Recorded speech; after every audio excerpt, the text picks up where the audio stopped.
नमस्कार, मैं हूं मनोज मानस। लाइव न्यूज में आपका स्वागत है और खबरों का रुख करेंगे उससे पहले देख लेते हैं इस वक्त की अहम सुर्खियां। उपराष्ट्रपति राधाकृष्णन आज राजनीतिक दलों के नेताओं के साथ करेंगे बैठक में बीजेपी, कांग्रेस, सपा और आप समेत सभी दलों के नेता होंगे शामिल।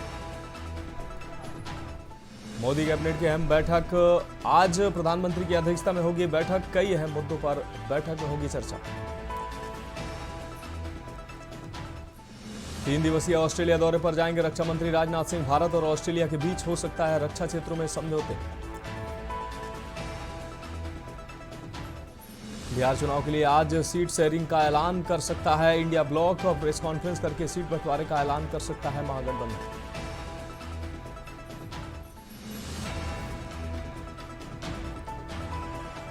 आज सुप्रीम कोर्ट में एसआईआर मामले पर होगी सुनवाई। कल ही हुआ था बिहार में चुनावी तारीखों का ऐलान।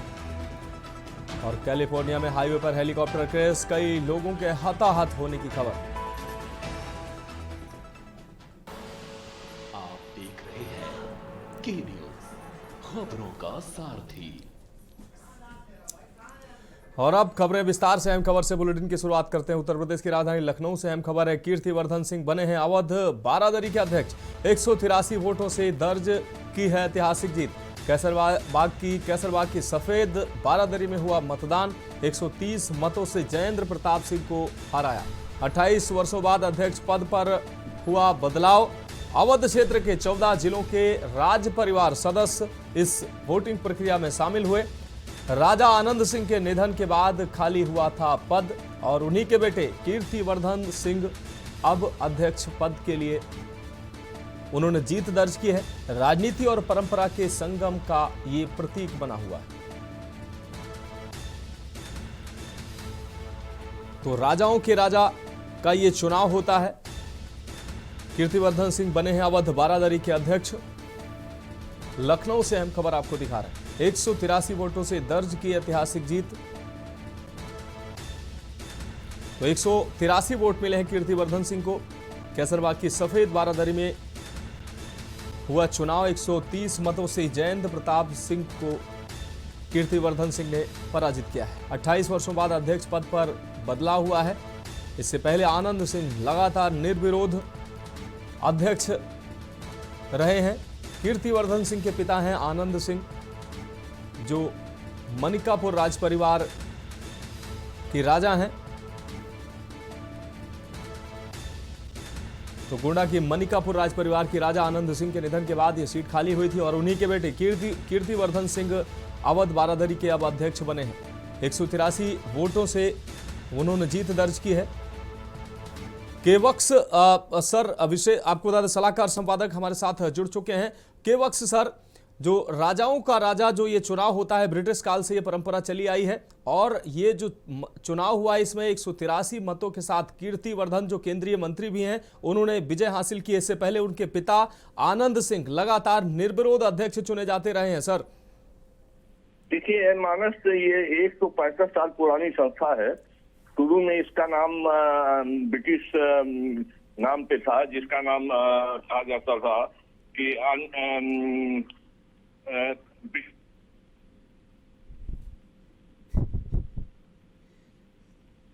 अब अवध विहार अंजुमे हिंद कहा जाता है।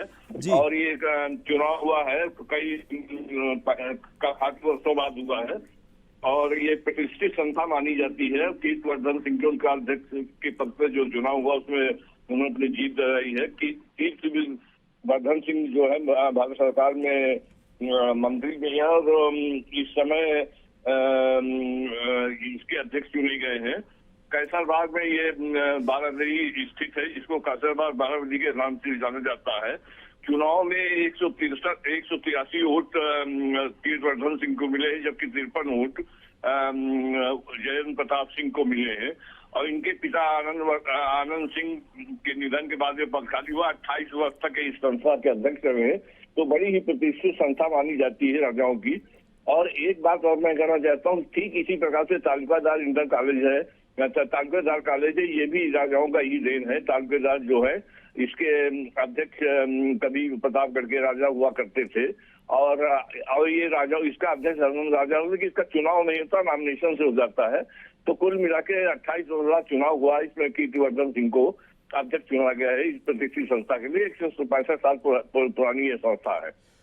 निश्चित रूप से सर, अगर बात की जाए कीर्तिवर्धन सिंह के, तो उनके पिता आनंद सिंह लंबे समय से वो इस अध्यक्ष पद पर सुशोभित रहे हैं और लगातार वो निर्विरोध चुने गए हैं। 28 साल के बाद ये अध्यक्ष पद बदला गया है। अगर ये बलरामपुर के राजा से आनंद सिंह, और ये 28 वर्षों को निर्विरोध चुना गया, पहली बार ये चुनाव हुआ है, और जिसमें उनके बेटे को चुना गया है, जो कि 183 वोट पाए हैं और 183 वोट इनको मिले हैं। जबकि उनके प्रतिद्वंदी को जयंत प्रताप सिंह को केवल 53 वोट मिले हैं। तो कुल मिला के उन्होंने अपनी पिता की विरासत को अभी तक बरकरार रखा है। मानो निश्चित रूप से सर, इस तमाम जानकारी के लिए आपका बहुत शुक्रिया। तो आनंद सिंह के निधन के बाद खाली हुई अध्यक्ष पद की जो ये अध्यक्ष सीट थी, उस पर चुनाव हुआ है और इस चुनाव में उनके आनंद सिंह के बेटे कीर्तिवर्धन सिंह अवध बारादरी के अध्यक्ष बनाए गए हैं। ब्रिटिश काल से परंपरा चली आई है। अवध क्षेत्र में राजाओं का जो राजा कहा जाता है, उसका जो सुप्रीम कौन होगा, इसके लिए चुनाव होता है। और कैसरगंज की सफेद बारादरी में ये चुनाव प्रक्रिया संपन्न हुई। 130 मतों से जयंत प्रताप सिंह को हराया है कीर्तिवर्धन सिंह ने। एक हफ्ते तक राजधानी लखनऊ में ही डेरा डाले रहे कीर्तिवर्धन सिंह और तमाम ऐसे वोटों के जो जयंत सिंह के पारिवारिक वोट थे, उसमें भी सेंधमारी की कीर्तिवर्धन सिंह ने। और अंततः अपनी पिता की जो विरासत कह सकते हैं आप, लगातार परंपरा जो रही है लंबे समय से, उनके पिताजी आनंद सिंह, राजा आनंद सिंह इस पद पर अध्यक्ष के तौर पर सुशोभित हुए हैं। तो अब जो है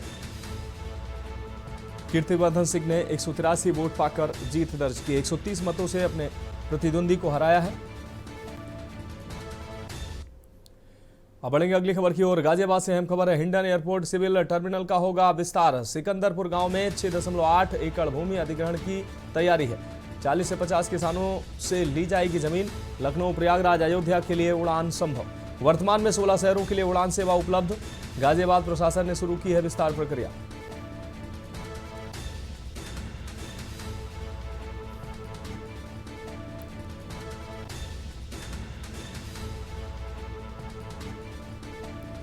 चालीस से 50 किसानों से ली जाएगी जमीन। लखनऊ, प्रयागराज, अयोध्या के लिए उड़ान संभव होगी।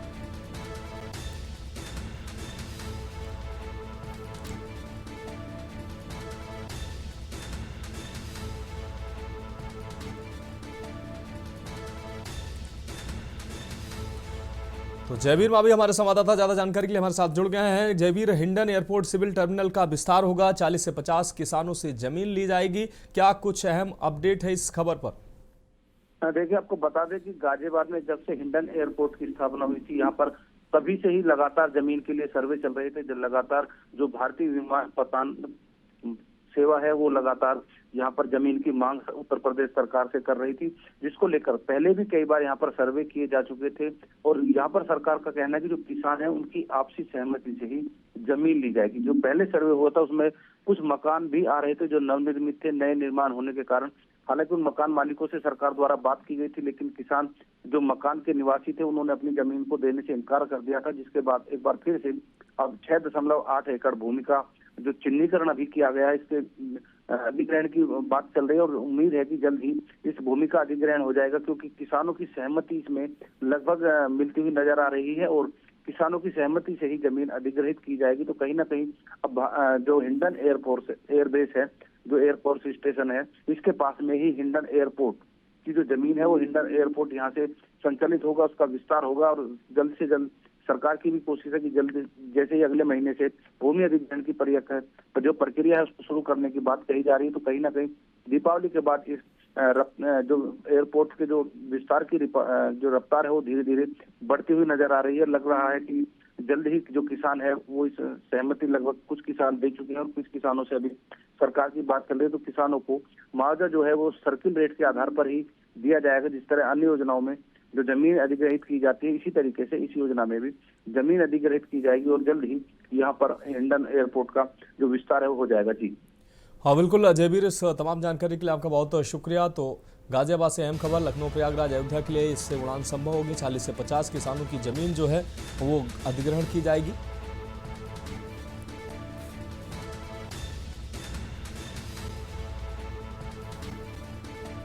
तो गाजियाबाद से अहम खबर अपने दर्शकों को दिखा रहे हैं। वर्तमान में 16 शहरों के लिए उड़ान सेवा उपलब्ध है।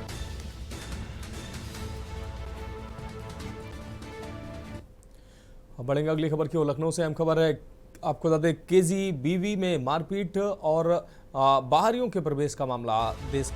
प्रदेश के कस्तूरबा गांधी बालिका विद्यालयों में बढ़ी है सतर्कता। सीसीटीवी कैमरों की संख्या बढ़ाने की प्रक्रिया शुरू हुई है। मुख्यालय से सभी विद्यालयों की होगी ऑनलाइन मॉनिटरिंग। समग्र शिक्षा की टीम ने लखनऊ के केजीबीवी का किया निरीक्षण। छात्राओं से महिला अधिकारियों ने की अलग अलग बातचीत। निदेशालय स्तर से सतर्कता और निगरानी बढ़ाने के निर्देश दिए हैं। 746 विद्यालयों में लगेंगे 7000 से अधिक हाई रेजोल्यूशन कैमरे।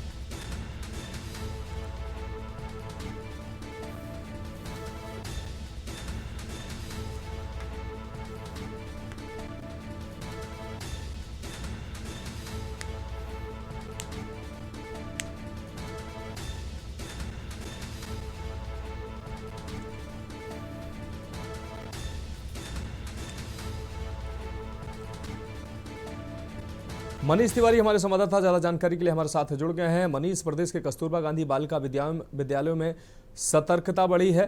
सीसीटीवी कैमरों की संख्या बढ़ाने की प्रक्रिया शुरू हो गई है। क्या कुछ अहम अपडेट इस खबर पर निकलकर सामने आ रहा है?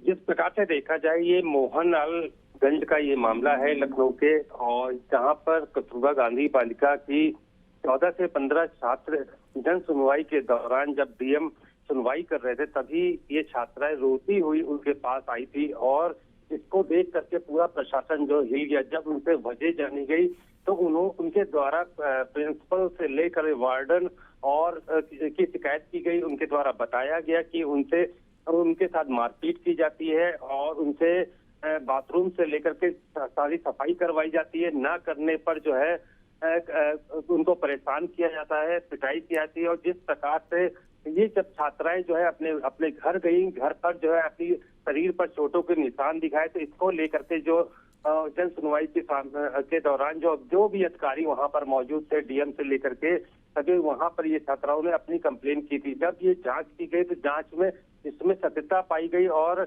इसको देखते हुए जो है प्रशासन के द्वारा स्कूल के जो वार्डन है और कर्मचारी उन पर कार्रवाई भी की गई और साथ ही साथ इस पर जांच बैठा दी गई थी।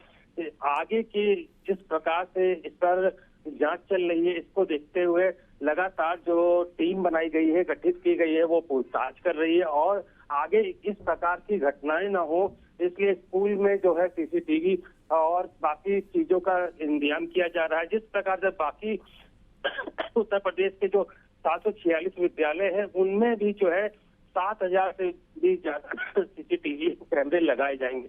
तो कह सकते हैं कि ये काफी बड़ा मामला उजागर हुआ था, जिसको लेकर के हालांकि प्रशासन के द्वारा जांच बैठा दी गई। बाहरी व्यक्ति भी स्कूल के अंदर प्रवेश कर जाते थे छात्राओं के साथ, तो उसमें छेड़छाड़ की, तो सारी चीजें जो है तथ्य सहित अब तक साबित होती हुई दिख रही है।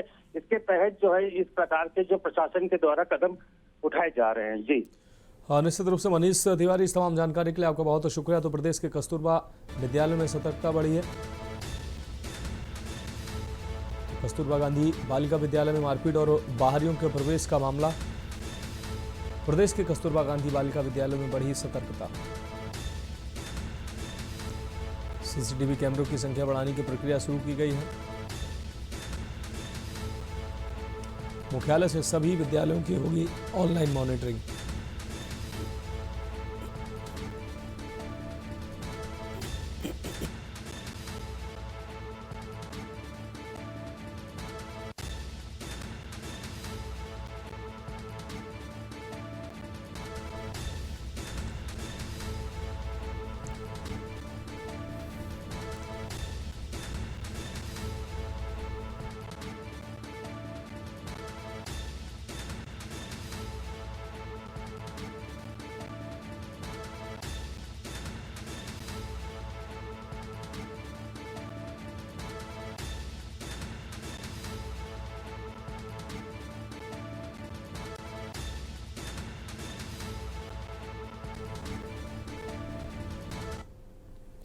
अब बढ़ेगा अगली खबर की ओर। लखनऊ से अहम खबर, राहुल गांधी ने जारी किया है पत्र। खड़गे और राहुल ने संयुक्त बयान में निंदा की है, अन्याय के खिलाफ एकजुट होने की अपील की। दलित युवक की मॉब लिंचिंग पर उठे सवाल, कांग्रेस ने की न्याय की मांग तेज। घटना पर राजनीतिक और सामाजिक प्रतिक्रियाएं तेज हुई हैं।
अब बढ़ेंगे अगली खबर की ओर। जौनपुर से अहम खबर है, बीजेपी मंडल अध्यक्ष की दबंगई का वीडियो वायरल हुआ है। पुलिस गाड़ी में बैठे राजस्व कर्मी से बदसलूकी हुई है, भद्दी गालियों और धमकी से हड़कंप मच गया है। महिला कांस्टेबल भी दबंगई से सहमी है। गांव में पैमाइश के बाद लौट रहे थे अधिकारी। नेवादा मुरीदपुर गांव में यह घटना हुई है। सोशल मीडिया पर तेजी से फैल रहा है वीडियो। प्रशासन से कार्रवाई की मांग की गई है। तो जौनपुर से अहम खबर, पुलिस गाड़ी में बैठे राजस्व कर्मी से बदसलूकी की गई है। भद्दी गालियों और धमकी से हड़कंप मच गया।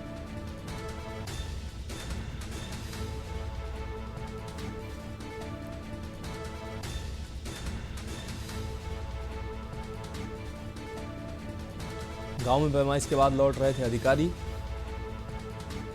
नेवादा में मुरीदपुर गांव में हुई घटना। सोशल मीडिया पर तेजी से फैल रहा है वीडियो। प्रशासन से कार्रवाई की मांग की गई है। तो जौनपुर से एमका और बीजेपी मंडल अध्यक्ष की दबंगई का वीडियो साफ तौर पर सामने आया है। पुलिस गाड़ी में बैठे राजस्व कर्मी से बदसलूकी की गई है।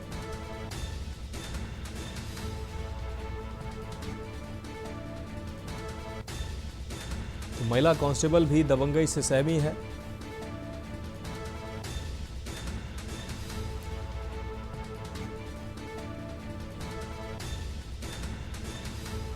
नेवादा मुरीदपुर गांव में हुई घटना।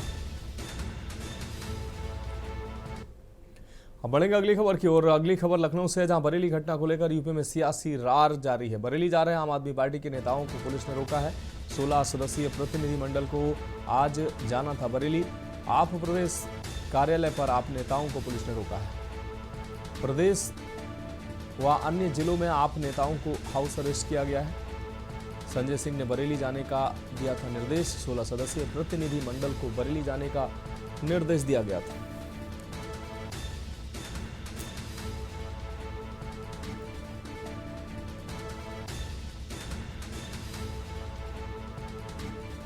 बरेली जा रहे आम आदमी पार्टी के नेताओं को पुलिस ने रोका है। 16 सदस्यीय प्रतिनिधि मंडल को आज जाना था बरेली।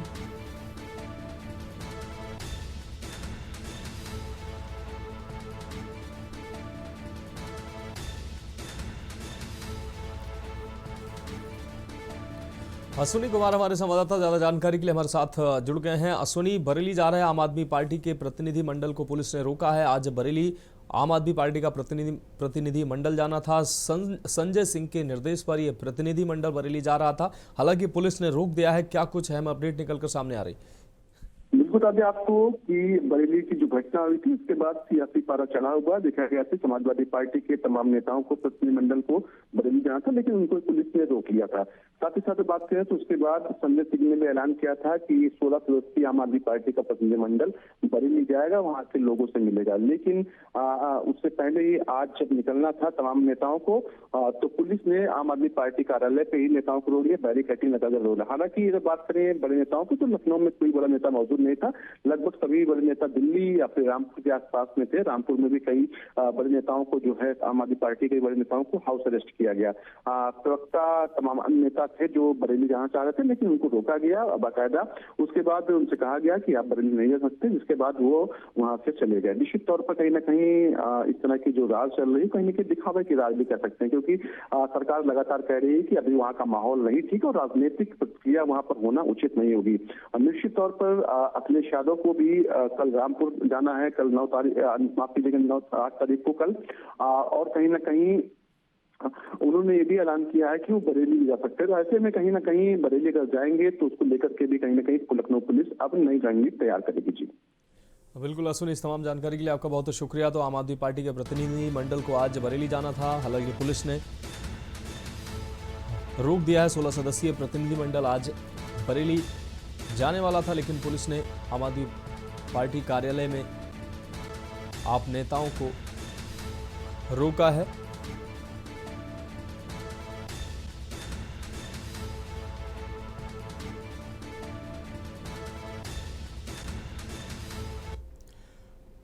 अब रुक करेंगे अगली खबर का। लखनऊ से अहम खबर है, खराब मौसम ने बिगाड़ा है विमान सेवाओं का शेड्यूल। दिल्ली से वाराणसी जा रही फ्लाइट लखनऊ डाइवर्ट की गई है। इंडिगो की फ्लाइट 6E2211 लखनऊ में उतरी है। वाराणसी में मौसम खराब, लखनऊ बना वैकल्पिक ठिकाना। 1.5 घंटे बाद वाराणसी के लिए रवाना हुई फ्लाइट। मंगलवार सुबह 6:45 पर लखनऊ पहुंची फ्लाइट। यात्रियों को करना पड़ा अतिरिक्त इंतजार। मौसम की मार से एयर ट्रैफिक प्रभावित नजर आ रहा है।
पड़ेगा अगली खबर की ओर। बुलंदशहर से अहम खबर है, नई बस्ती में विवाहिता की संदिग्ध मौत हुई है। 2 साल पहले समरीन की इरशाद से हुई थी शादी। मायके वालों ने पति पर जहर देकर हत्या का आरोप लगाया है। सूचना पर पहुंची पुलिस ने शव कब्जे में लेकर पोस्टमार्टम के लिए भेजा है। एफएसएल टीम ने मौके पर पहुंचकर बारीकी से भी जांच की है। थाना खानपुर क्षेत्र के मोहल्ला अहरियान नई बस्ती की घटना है।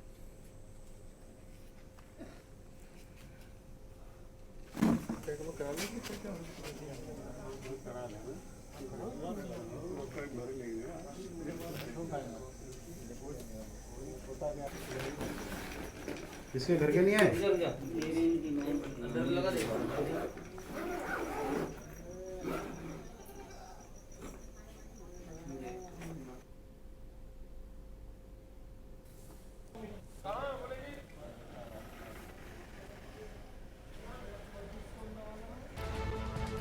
बुलंदशहर से अहम खबर, 2 साल पहले समरीन की सास से शादी हुई थी।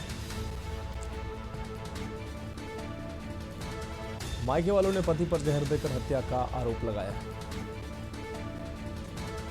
सूचना पर पहुंची पुलिस ने शव कब्जे में लेकर पोस्टमार्टम के लिए भेजा है। मायके वालों ने पति पर जहर देकर हत्या का आरोप लगाया। सूचना पर पहुंची पुलिस ने शव कब्जे में लेकर पोस्टमार्टम के लिए भेजा है। एफएसएल टीम ने मौके पर पहुंचकर बारीकी से जांच की। थाना खानपुर क्षेत्र के मोहल्ला अहरियान नई बस्ती की यह घटना है। तो बुलंदशहर से अहम खबर, नई बस्ती में विवाहिता की संदिग्ध मौत हुई है।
बढ़ेंगे अगली खबर की ओर। चंदौली से अहम खबर है, गौवंश से लदी गाड़ी नहर में पलटी है। गौवंशों सहित एक तस्कर की मौत हुई जबकि दूसरा फरार हुआ है। नहर से गाड़ी निकालने का पुलिस प्रयास कर रही है। फायर ब्रिगेड टीम मौके पर पहुंची है। सुबह टहलने वाले लोग बाल बचे हैं। साहबगंज थाना क्षेत्र के तियरा गांव के पास की यह घटना है। फायर ब्रिगेड टीम मौके पर पहुंची है।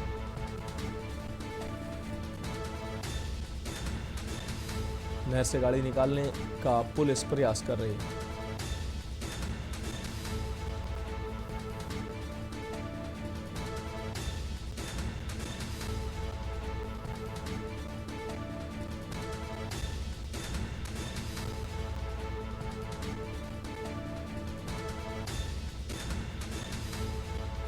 तो चंदौली से अहम खबर, गोवंश से लदी गाड़ी नहर में पलटी है। गोवंशों सहित एक तस्कर की मौत हुई है, दूसरा फरार हुआ है। नहर से गाड़ी निकालने का पुलिस प्रयास कर रही है।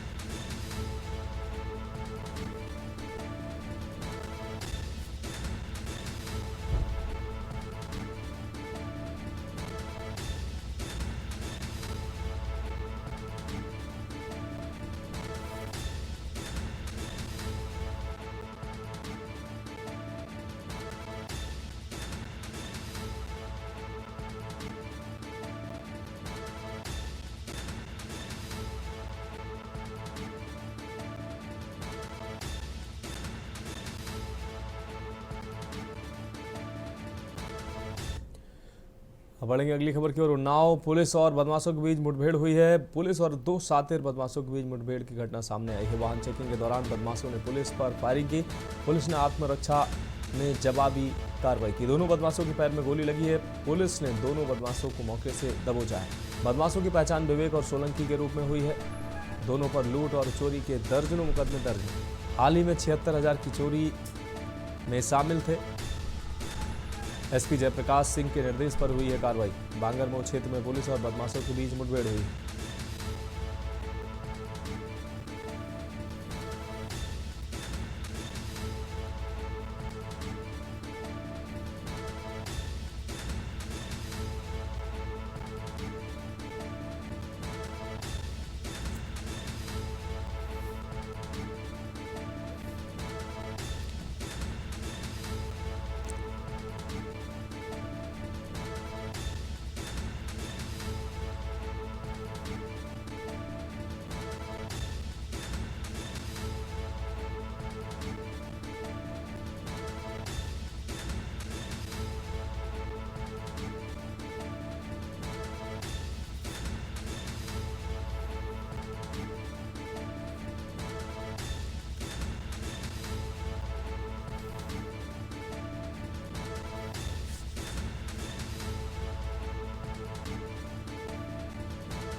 थाना बांगरमऊ पुलिस एसओजी और सर्विलांस टीम द्वारा थाना बांगरमऊ क्षेत्र अंतर्गत डहन गांव के पास डहन रोड पर संदिग्ध व्यक्तियों वाहनों की चेकिंग की जा रही थी।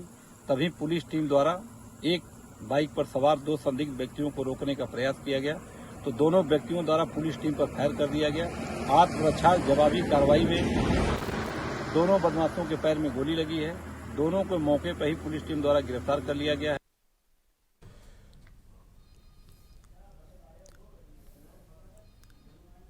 वाहन चेकिंग के दौरान बदमाशों ने पुलिस पर फायरिंग की है, तो पुलिस ने आत्मरक्षा में जवाबी कार्रवाई की है। उन्नाव से ये अहम खबर आपको दिखा रहे हैं।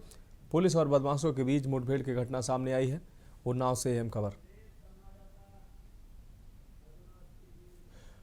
और इस खबर पर अहम अपडेट के लिए हमारे विशेष संवाददाता अरुण अवस्थी जी हमारे साथ जुड़ चुके हैं। अरुण जी, जिस प्रकार से उन्नाव पुलिस और बदमाशों के बीच मुठभेड़ देखने को मिली है, 2 बदमाशों के पैर में गोली लगी है, आत्मरक्षा में पुलिस ने जवाबी कार्रवाई की जिसमें बदमाशों के पैर में गोली लगी है, क्या कुछ अहम अपडेट है इस खबर पर? बिल्कुल बताना चाहेंगे कि ये जो खबर है बांगरमऊ कोतवाली क्षेत्र से जुड़ी हुई है, जहां जब कल रात पुलिस और एसओजी की टीम गश्त के साथ साथ वाहन चेकिंग कर रही थी, उसी समय मोटरसाइकिल सवार 2 बदमाश निकलते हैं। पुलिस जब उनको रोकने के लिए इशारा करती है तो रुकने के बजाय बदमाश गोली चला देते हैं, पुलिस पर फायर करते हैं और जवाबी फायर जब पुलिस की तरफ से किया जाता है तो दोनों बदमाशों के पैर में गोली लग जाती है। ये दोनों बदमाश 10-10 हजार के इनामी बदमाश थे और इनके गोली लगने के बाद में इनको गिरफ्तार किया जाता है, इनको सीएसटी में भर्ती कराया जाता है और पुलिस के अनुसार इनको आगे की विधिक कार्रवाई की जा रही है इन पर। जी निश्चित रूप से अरुण अवस्थी जी, इस तमाम जानकारी के लिए आपका बहुत बहुत शुक्रिया। तो पुलिस ने आत्मरक्षा में जवाबी कार्रवाई की जिसमें 2 बदमाशों के पैर में गोली लगी है। पुलिस और बदमाशों के बीच मुठभेड़ की यह घटना उन्नाव से सामने आई है। पुलिस और 2 शातिर बदमाशों के बीच मुठभेड़ हुई है। बदमाशों ने पुलिस पर फायरिंग की और जवाबी फायरिंग में बदमाशों की गोली लगी। वाहन चेकिंग के दौरान बदमाशों ने पुलिस पर की थी फायरिंग।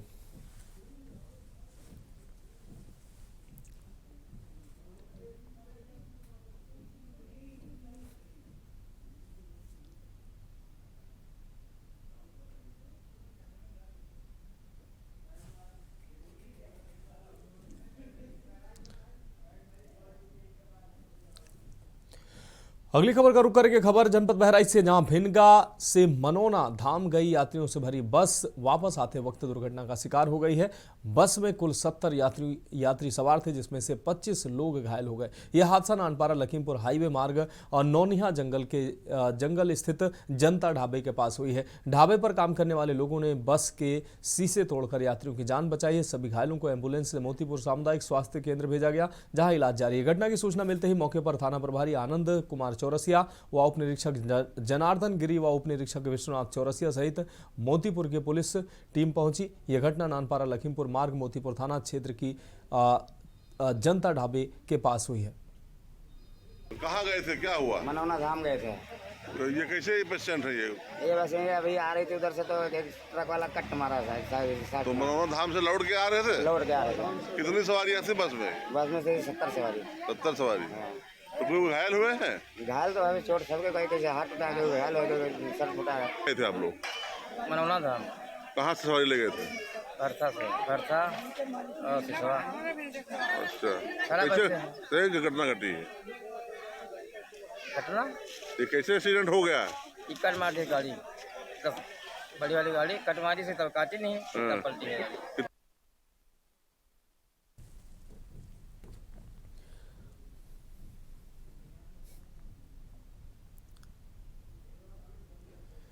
हादसे में 25 लोग घायल हुए। मौके पर पहुंची पुलिस जांच में जुटी हुई है।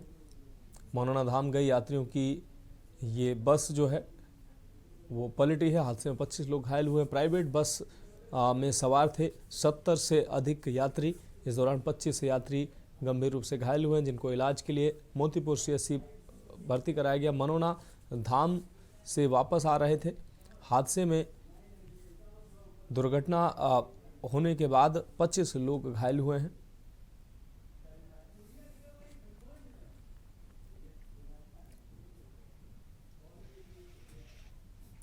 अब बढ़ेंगे अगली खबर की ओर। खबर बांदा से है, जहां खाद की भारी किल्लत के चलते जिले भर में जगह जगह किसान खाद न मिलने से नाराज होकर रोड पर जाम लगाने को मजबूर है। ये समस्या अकेले बांदा शहर की नहीं बल्कि पूरे जनपद में संचालित सभी सोसाइटियों का लगभग यही हाल है। जनपद में सभी जगह किसानों की लंबी लाइनें देखने को मिल रही है। रात भर महिला पुरुष किसान अपने बच्चों को लेकर खाद के लिए मंडी के अंदर सोसाइटी में डेरा डाले हुए हैं ताकि एक बोरी खाद के लिए उनका नंबर लग सके, लेकिन इसके बाद भी खाद नसीब नहीं हो रही है। छोटी छोटी बच्चियां स्कूल छोड़कर 2 दिनों से अपने माता पिता के साथ लाइन लगाने को मजबूर है। बांदा के मंडी समिति में स्थापित सोसाइटी में देर रात से ही लंबी लाइन देखने को मिली है।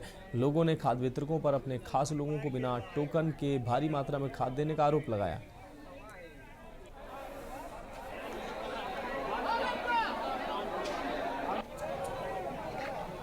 खाद नहीं मिल रही, फसल नष्ट हो जा रही है, मुखिया से मर रहे हैं। कई दिन से परेशान है? 5 दिन काल से यहाँ आए हैं, नहीं तो वहाँ मिल रहे हैं। हम बहुत मच्छर तोड़ती है रात। नहीं देखिए, किसानों की आय दोगुनी करना, MSP देना है, उर्वरक। तो जब अच्छी खेती होगी, अच्छी फसल पैदा होगी, उससे किसान होगा ना, उसके लिए अच्छी खाद चाहिए। सरकार भी प्रयासरत, समस्त अधिकारीगण उनके निर्देश पे काम कर रहे हैं। तो सरकार यही चाहती है कि जो वास्तविक कृषक है उनको खाद मिले, और जो अनावश्यक जो कृषक हैं, जो भीड़ लगाए हैं और जो ब्लैक मार्केटिंग करते हैं, उन पर रोकथाम लगे। जो हमारे वास्तविक किसान भाई हैं उनकी आय दोगुनी। नहीं, ऐसे कैसे समय डिफाइन करेंगे? ऐसे कैसे डिफाइन करेंगे? ये भारत सरकार और अपनी उत्तर प्रदेश सरकार इसमें निरंतर प्रयासरत। मजबूर क्या करें, खाद में दिक्कत है, चाहे स्कूल चले जाए चाहे यहाँ व्यवस्था करें, यही समाज होता है। वहाँ हमारे लाइन में लगे हुए हैं, कल बुला रहे थे, कह रहे थे कि आना कल आना, रोज सुबह 4 बजे 5 बजे 2 बजे लाइन 3 बजे लाइन सब लोग बैठे हुए हैं, खाद नहीं रहे। कै बजे से हैं आप? हम तो 4 बजे से आए हुए हैं। नाकामी है, भारतीय जनता पार्टी की नाकामी है। जो सरकार की बोरी में कह रही है कि हमने पैसा कम कर दिया, तो आप देख रहे हैं कि लगातार महंगाइयाँ बढ़ रही हैं। खाद की बोरी में जो वजन है 50 किलो था पहले, अब आपका 40 किलो वजन हो गया है। तो किसान की आय दोगुनी ना करके ये लोग किसान को उस तरफ से कह रहे हैं कि हम किसान को पैसा दे रहे हैं, और इस तरफ किसान की खाद की महामारी आप देख रहे हैं, गल्ले का रेट नहीं बढ़ रहा है। चारों तरफ से किसान हमारा परेशान है। इतनी मारा मारी है कि रात में 2-2, 3-3 बजे से महिलाएं और सभी लोग पड़े हुए हैं, और किसी को खाद नहीं मिल रही। टोकन भी बांट रहे हैं, तो 150 टोकन बांट रहे हैं, और अब अपने प्रतिद्वंदियों को, जो भी उनके सहयोगी हैं, संबंधी हैं, उनको खाद टोकन वाले को 1-1 बोरी दी जा रही है, और जो उनके करीबी हैं उनको 4-4, 5-5 बोरी 1-1 टाली लदा दी जा रही है। कि कल हम शाम को 7 बजे से लाइन में खड़े थे, कुछ दबंग लोग आए और इसके साथ मारपीट की। ये स्थिति है कि 2-2.5 हजार आदमी खड़ा है, खाद नहीं मिल रही, और कुछ लोग बैठ के अंदर से खाद ब्लैक करते हैं, तो इस वजह से खाद नहीं मिल पा। सर हमारे घर से तो पूरे लड़के बच्चे शायद हम 10 लोग के साथ हैं। एक टोकन में 1 बोरी दी जाती है, उसमें भी खपली पड़ती है ये जगह में। आज 1 बोरी देते हैं 1 टोकन में, अब 10 लोग हैं तो 10 लोग आके बैठे हैं, बच्चे घर में भूखे मर रहे हैं। कब से लाइन में लगे हो? कल शाम से 5 बजे से लाइन। मामला ये है कि यहीं के सोसाइटी के कर्मचारी स्वयं जनता को लड़ा रहे हैं, कहीं यहीं भड़काते, कहीं भड़काते, खाद न देते हैं न कहीं कुछ। कभी 5 बजे टोकन बांटते हैं सुबह, कभी 8 बजे बांटते हैं, कभी नहीं बांटते। हम मुँह देखी टोकन देते, एक टोकन में मात्र 1 बोरी दे रहे हैं। किसी की 50 बीघा जमीन है, किसी की 40 बीघा, किसी की 10 बीघा, 1 बोरी में क्या होगा? हम खड़े इस समय बांदा के मंडी परिसर में, और मैं आपको बता दूं कि आप मेरे पीछे जो ये लगभग 4000 से ज़्यादा लोगों की भीड़ देख रहे हैं, इसमें महिलाएं भी हैं, बच्चे भी हैं, नाबालिग लड़कियां भी हैं, और यहाँ युवा और बुजुर्ग भी हैं। सरकार जहाँ एक तरफ वादा कर रही है, दावा कर रही है कि हमारे पास खाद पर्याप्त है, लेकिन इसका स्पष्ट उदाहरण यहाँ देखने को मिल सकता है कि अगर सरकार के दावे सही हैं तो यहाँ पर लगने वाली लाइन क्या यहाँ पर सिर्फ दिखावा करने आई है। खेती तो मेरे पिताजी के नाम 28 बीघा है। कै लोग आए हो? 3 लोग। तो अगर यहाँ पर तीनों को कूपन मिल जाता है तो कितनी खेती हो जाएगी?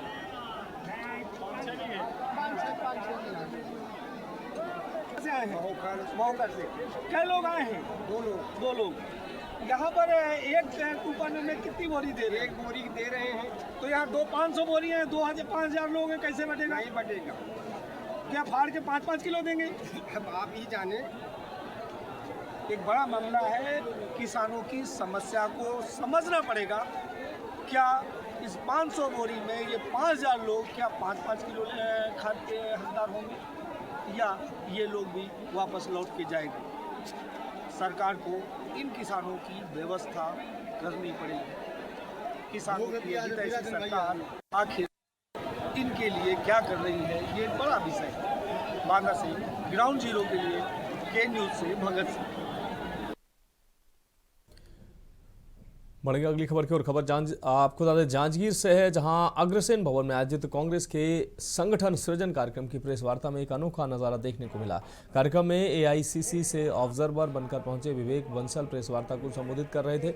वहीं उनके साथ मंच पर कांग्रेस विधायक, जिला अध्यक्ष और ऑब्जर्वर दल के सदस्य सत्यनारायण शर्मा, इंग्रिड मैक्लाउड और जनक ध्रुव भी मौजूद थे। लेकिन प्रेस वार्ता के दौरान सत्यनारायण शर्मा जी मंच पर ही नींद में सोए नजर आए।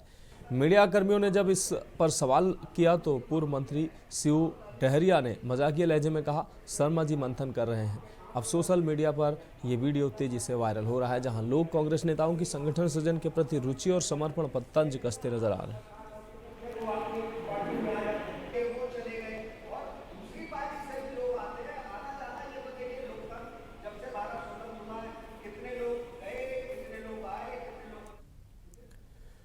अगली खबर ढिंडोरी से है, जहां एक तरफ सरकार बच्चों को पौष्टिक आहार देने के लिए करोड़ों रुपए खर्च कर रही है, वहीं दूसरी ओर जिम्मेदारों की लापरवाही से बच्चे मिड डे मील से वंचित हो रहे हैं। हम बात कर रहे हैं ढिंडोरी जिले के आपको बता दें नारायणडीह गांव के वनवासी टोला स्थित प्राथमिक विद्यालय की, जहां मिड डे मील में लापरवाही का मामला सामने आया है। दरअसल यहां स्कूल में बच्चों को भोजन नहीं मिलने पर उन्हें खाली पेट घर भेज दिया गया। जानकारी में बताया जा रहा है कि स्कूल के रसोई घर में गैस खत्म हो जाने के कारण खाना नहीं बनाया जा सका है, इसलिए शिक्षक ने बच्चों को घर जाकर भोजन करने को कह दिया। बच्चों के मुताबिक यहाँ मिड डे मील में रोज़ाना सिर्फ दाल और चावल ही परोसा जाता है, लेकिन वह भी नसीब नहीं हुआ। मामला सामने आने के बाद जिला पंचायत में एमडीएम प्रभारी ने जांच और कार्रवाई की बात कही।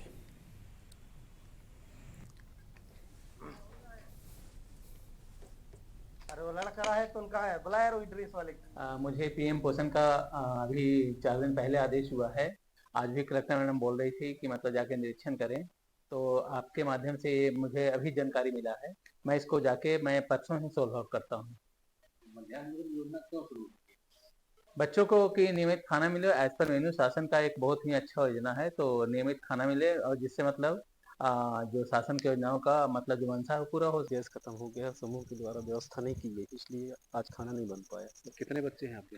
हमारे यहाँ 42 बच्चे। तो फिर उसके बाद क्या हुआ जब गैस खत्म हो गई? तो समूह वाले से हमने बोला भी है कि गैस खत्म हो गया है, लेकिन उन्होंने व्यवस्था नहीं किया। फिर क्या किया? बच्चे लोग अपने अपने घरों में खाना खाने गए। तो ये किसकी जिम्मेदारी होती है? ये तो हमारी जिम्मेदारी होती है और समूह की भी होती है सर। आज आपके यहाँ मध्याह्न भोजन बना था? जी नहीं। क्यों नहीं बना? वो गैस खत्म हो गया था। फिर क्या किया सब लोग?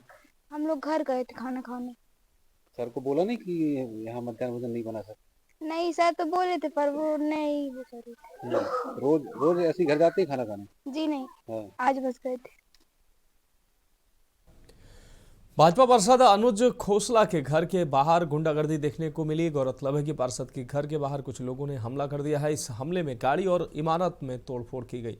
इस हमले में एक व्यक्ति घायल भी हुआ। अनुज खोसला ने जिला शहरी अध्यक्ष विजय कुका के साथ पटियाला भाजपा कार्यालय में प्रेस कॉन्फ्रेंस भी की। भारतीय जनता पार्टी के ऑफिस ਵਿੱਚ ਸਾਡੇ ਜ਼ਿਲ੍ਹਾ ਪ੍ਰਧਾਨ ਵਿਜੇ ਕੁੱਕਾ ਜੀ ਦੀ ਅਗਵਾਈ 'ਚ ਜਿਹੜੀ ਪ੍ਰੈਸ ਕਾਨਫਰੰਸ ਸੱਦੀ ਸਾਡੇ ਨਾਲ ਖਾਸ ਤੌਰ ਤੇ ਨੀਲ ਮੰਗਲਾ ਜੀ, ਸਾਡੇ ਸੀਨੀਅਰ ਲੀਡਰ हरदेव बल्ली जी, साडे जनरल सैकटरी और साडे शर्मा जी, साडे मंडल प्रधान खास तौर साडे नाल मौजूद ने। मैं ज़्यादा समा ना लेंदा होया मुद्दे ते आउणा। जिवें साडे जिला प्रधान जी ने दस्सिया कि यह जिहड़ा गुंडागर्दी दा नंगा नाच है आम आदमी पार्टी नूं करन दी आदत पै चुकी है, जिसदा सबूत तुसीं मेरे इलैक्शनां दे दौरान देख ही लिया सी। जदों इन्हां तों मेरे तो इलैक्शन नहीं जित्तिया जा रहा सी और जदों यह सोचदे सी या दिख रहा सी इन्हां नूं कि मैं इलैक्शन हार रहा, उदों यह गुंडागर्दी ते उतरे आए सी। और किस तरीके नाल इन्हां ने एडी गुंडागर्दी की कि मेरी जिहड़ी सिक्योरिटी सी वो भी फट्टड़ हो गई सी, और उस तो बावजूद मैं खुद भी सिक्योरिटी की हाजरी दे विच मैं फट्टड़ होया। और किन्ने ही इन्हां ने मेरे नाल जिहड़े है उदों फिजिकल जिहड़े असॉल्ट जिहड़े हैं वो वायलेशन जिहड़ियां इन्हां ने कीतियां। बढ़ेंगे अगली खबर की ओर। रायपुर से अहम खबर है। सीएम विष्णुदेव साय आज मंत्रालय में करेंगे बैठक। सुबह 11 बजे मुख्यमंत्री निवास से रवाना होंगे। सुबह 11:25 पर मंत्रालय में बैठक में शामिल होंगे। बैठक के बाद बालोद जिले के दौरे पर रवाना होंगे सीएम। मुख्यमंत्री 2:30 बजे 2:35 पर पुलिस मुख्यालय हेलीपैड पहुंचेंगे और मां कौशल्या धाम में आयोजित कार्यक्रम में शामिल होंगे। सीएम जामड़ी पाटेश्वर आश्रम स्थित मां कौशल्या धाम में आयोजित कृष्णदास महात्यागी की श्रद्धांजलि सभा में भी शामिल होंगे। अगली खबर का रुख करेंगे।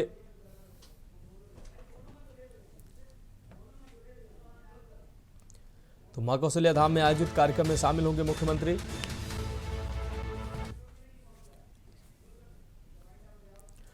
तो फिलहाल खबरों में अभी के लिए मेरे साथ इतना ही। मुझे दीजिए इजाजत और आप देखते रहिए के न्यूज़ इंडिया।